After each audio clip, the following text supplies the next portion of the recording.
در سال 1979 میلادی در ولسوالی اسپین بولدک ولایت قندهار پسری به دنیا آمد که روز نامش کابوس طالبان شد.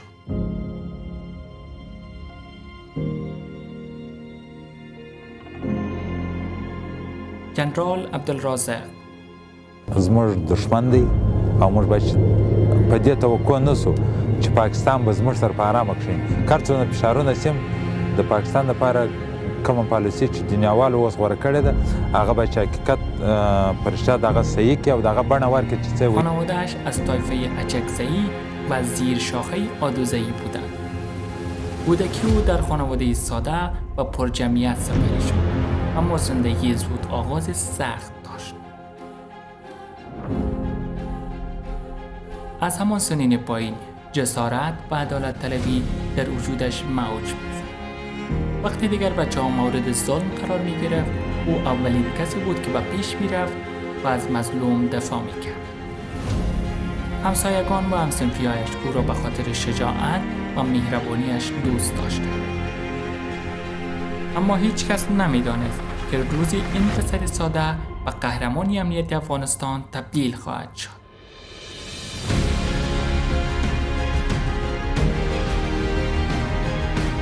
سالها گذشت و طالبان به قدرت رسیدند. خانواده او طعمه‌ای از خشونت شدند. این حادثه تلخ و دردناک شعله مبارزه را در دل عبدالرازق شعله‌ور کرد. او قسم خورد که زندگی خود را وقف دفاع از مردم و مقابله با ظلم خواهد کرد.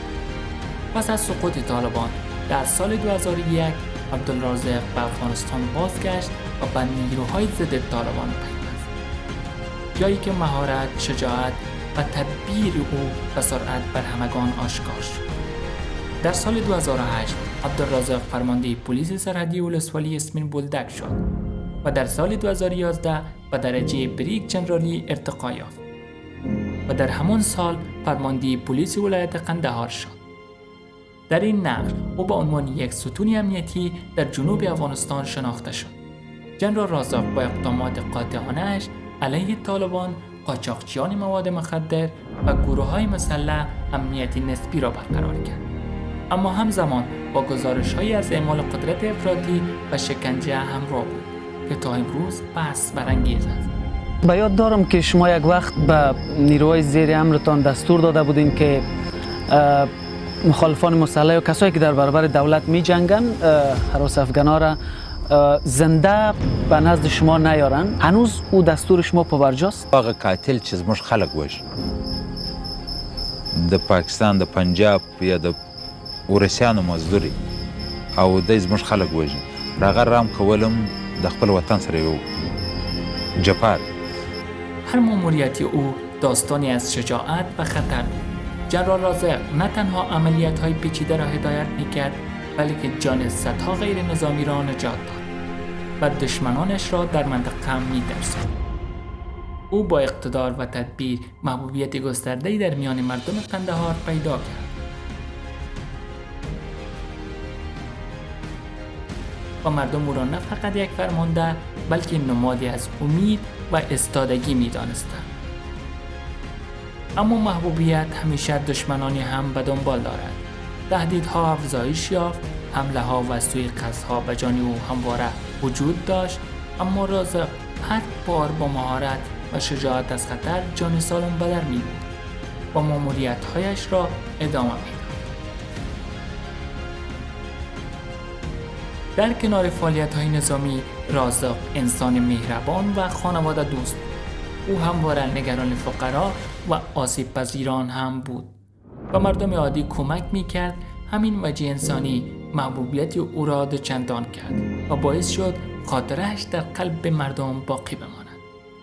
اما روز فرا رسید که هیچ تدبیر و مهارتی نتوانست جلوی سرنوشت را بگیرد.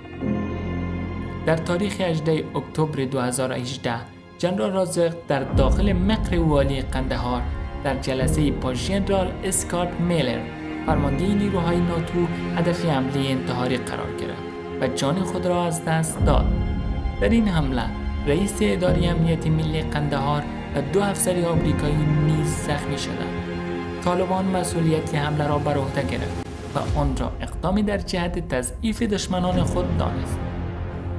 ترور جنرال رازق ضربه سنگین به امنیت افغانستان وارد کرد.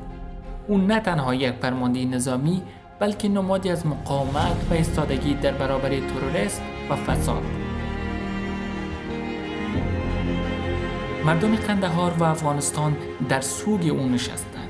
رسانه‌ها لحظات آخر زندگی او را بازگو کردند و تحلیلگران امنیتی علت این ترور را تلاش برای تضعیف امنیت منطقه و ایجاد رعب و وحشت دانستند. پس از شهادت، برادرش تدین خان به عنوان فرمانده جدید پلیس قندهار منصوب شد، اما نتوانست جایگاه و تجربه جنرال رازق را پر کند. اما خاطره و میراث او همچنان زنده بود. یاد و خاطره جنرال رازق در رسانه‌ها، شبکه‌های اجتماعی و مراسم یادبود مردم ثبت شد. هر تصویری از او، هر خبری از اقداماتش و هر داستان کوتاه درباره شجاعت‌هایش یادآوری انسانیتی است که هیچ دشمنی نتوانست نابودش کند. جنرال رازق به جهانیان آموخت که شجاعت واقعی ایستادگی در برابر ظلم و محافظت از مردم حتی در خطرناکترین شرایط نماد قهرمانی است. داستان او نه تنها روایت یک فرمانده نظامی بلکه نمادی از امید، مقاومت و عشق به وطن است. کسی که حتی پس از مرگ نامش الهام بخش نسل‌های بعدی شد. داستان زندگی او از تولد تا قهرمانی، تهدیدها، ترور و میراثش به همه یادآوری می‌کند که شجاعت و فداکاری هیچگاه فراموش نمی‌شود و همیشه در قلب مردم زنده می‌ماند.